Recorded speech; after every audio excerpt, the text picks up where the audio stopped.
Om Namah to all of you. As you all know, my name is Aman Pratyang. Let's come to a topic. Here the topic is alum. The term alum refers to a class of hydrated double sulfate.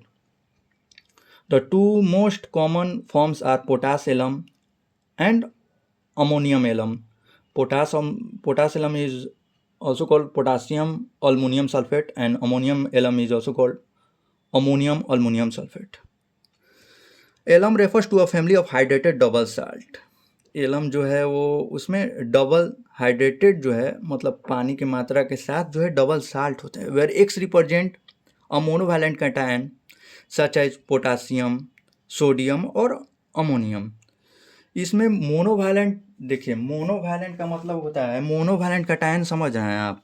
Cation का मतलब होता है कि जो loose करे अपना electron, और अनायन का मतलब होता है कि जो अपना गेन करे इलेक्ट्रॉन। ये आपको मेटल नॉन मेटल चैप्टर जो 10th क्लास के हैं, धातु और धातु चैप्टर, आप उसमें पढ़े होंगे। कैटायन जो है जो लूज करते हैं, आयंस दो प्रकार के होते हैं। आयन दो प्रकार के होते हैं। Ion is electrically charge particle, इसमें प्लस और माइनस दोनों होते हैं। तो आयन दो प्रकार के होते हैं, कैटायन और अनायन। और यहाँ पर कैटायन जो है लूज करते हैं और अनायन जो है गेन करते हैं इलेक्ट्रॉन। तो यहाँ पर मोनोवैलेंट कैटायन बोला है। मोनोवैलेंट मतलब एक संयोजी कैटायन के बारे में बात कर रहा है, यानी एक इलेक्ट्रॉन अपना लूज करेंगे, जो वैसे मेटल के बारे में बात कर रहा है। तो पोटासियम हो जाएगा, सोडियम हो जाएगा और अमोनियम हो जाएगा। और फिर यहाँ पर अब देखिए यहाँ पर फिर ट्राईवैलेंट कैटायन के बारे में बात कर रहा है कि ट्राईवैलेंट कैटायन जो है वो भी क्या करते हैं, फिर एलम बनाने में वो मेटल जो है मदद करते हैं। तो ट्राईवैलेंट कैटायन में भी दिया है कुछ एलिमेंट्स का नाम, जैसे क्रोमियम हो गया, अल्मुनियम हो गया और एफी हो गया। ये भी जो है क्या करते हैं, एलम बनाते हैं। आइए, तो ये ट्राईवैलेंट कैटायन और मोनोवैलेंट कैटायन, ये जिसको कैटायन को हम लोग मेटल भी कहते हैं क्योंकि ये लूज करने की कैपेसिटी रखते हैं। तो ये दो मोनोवैलेंट कैटायन और ट्राईवैलेंट कैटायन जो है, या ट्राईवैलेंट मेटल जो है, ये एलम बनाने में मदद करते हैं, जो कि स्पेशल मेटल्स हैं और इनके बारे में हमको जानना चाहिए भाई। Common types of alum and their formulas include. देखिए, पोटास एलम जो है, पोटास एलम का सूत्र जो है KAl SO4 का होल ट्वाइस इंटू 12H2O भी होता है। ये इसका सिंप्लीफाइड फार्मूला हो गया।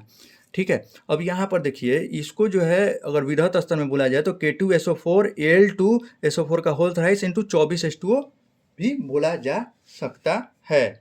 अब देखिए यहाँ पर आगे सोडा एलम का सूत्र जो है NaAlSO4 का होल ट्वाइस इंटू 12H2O होता है। अब अमोनियम एलम का ऐसे ही आज फर्दर जाएंगे तो NH4AlSO4 का होल ट्वाइस इंटू 12H2O होता है। और इसी को जो है, ये इसका सिंप्लीफाइड केमिकल फार्मूला होगा। सिंप्लीफाइड का मतलब इसको अगर इसमें से कॉमन करेंगे ना तो ये फार्मूला आ जाएगा। ठीक है, और ये इसका वृहत स्तर पर फार्मूला है, बड़ा लेवल पर मतलब एक्चुअल इसका फार्मूला हो गया, इसको कह सकते हैं। ठीक है, क्रोम एलम का फार्मूला हो गया KCrSO4 का whole twice into 12H2O।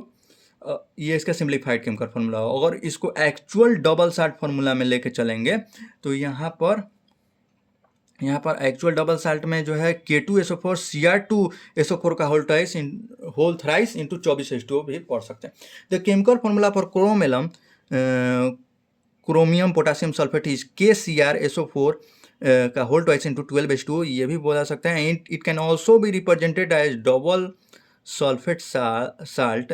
Double sulphate salt में भी इनको जो है मतलब दर्शाया जा सकता है। तो देखिए, डबल सल्फेट साल्ट समझ रहे हैं, देखिए यहाँ पर भी ये एक साल्ट है और यहाँ पर भी एक साल्ट है। हमको पता है मतलब एसिड बेस एंड साल्ट से, acid base and salt chapter से हमको पता है कि जिसमें न्यूट्रलाइजेशन रिएक्शन हम लोग पढ़े हैं, तो उसमें हम पढ़े हैं कि जिसमें जो है मेटल और नॉन मेटल दोनों, मतलब मेटल और नॉन मेटल दोनों की कैपेसिटी होती है। तो हमारा एसिड प्लस बेस पढ़े हैं न्यूट्रलाइजेशन रिएक्शन में, acid plus base gives out salt plus water. ठीक है, तो यहाँ पर हम लोग पढ़े हैं कि acid plus base gives out salt plus water. तो ये हम लोग न्यूट्रलाइजेशन रिएक्शन में ये पढ़े हैं कि यहाँ पर कोई एसिड लेंगे या कोई बेस लेंगे तो वह साल्ट प्लस वाटर देता है। और उससे भी हम लोग रिलेट कर सकते हैं कि यहाँ पर ये दो इट कैन ऑल्सो भी represented at double sulphate salt. Double sulphate salt के बारे में बात कर रहा है, तो यहाँ पर अगर डबल सल्फेट साल्ट लेना चाहेंगे तो जिसमें सल्फेट लगा रहता है ना तो वो साल्ट हो जाता है। ऐसे भी रिलेट कर सकते हैं, धीरे कि यहाँ पर SO4, यहाँ पर SO4 लगा हुआ है। This deep violent crystalline compound is widely used in leather training, textile dyeing and photography. अगर आप दूसरे वाले डबल साल्ट में से, अगर देखिए ये सिंप्लीफाइड केमिकल फार्मूला कैसे आया, ये KAlSO4 का होल डाइसल्फाइड 12H2 है ना, तो अगर आप जो है दूसरे वाले डबल साल्ट में से 2 कॉमन ले लीजिएगा ना, 2 कॉमन ले लीजिएगा तो आपका पहला वाला सूत्र जो है वो सिंप्लीफाइड फार्मूला वो मिल जाएगा। इसी कारण से दोनों सूत्र को LM के लिए सही माना गया है। यानी कॉमन ले लीजिएगा तो सिंप्लीफाइड कर दीजिएगा रेशियो से तो आ जाता है उतना।